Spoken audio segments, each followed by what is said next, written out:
Hello বন্ধুরা, এই খরগোশটি নিজের জমিতে চাষ করছে।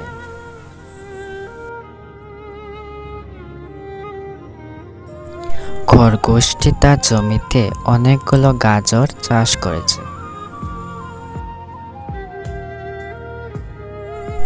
একটি ইঁদুর তার জন্য একটি ঘর বানাচ্ছে।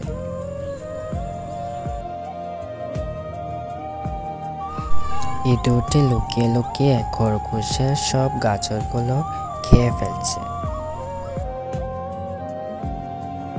এটা দেখে খরগোশটির ভীষণ কষ্ট লাগে এবং ইঁদুরগুলোর পেছনে তাড়া করে। ইঁদুরটি খরগোশটিকে তার সমস্যার কারণ প্রকাশ করে।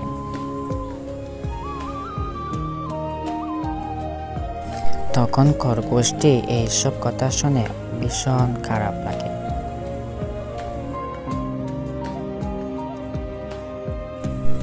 তারপর খরগোশ আর ইঁদুর ভালো বন্ধু হয়ে যায়। তারপর ইঁদুর আর খরগোশটি মিলে একসাথে গাজর খাচ্ছে। ভিডিওটি যদি ভালো লাগে তাহলে চ্যানেলটি সাবস্ক্রাইব করে পাশে থাকবেন।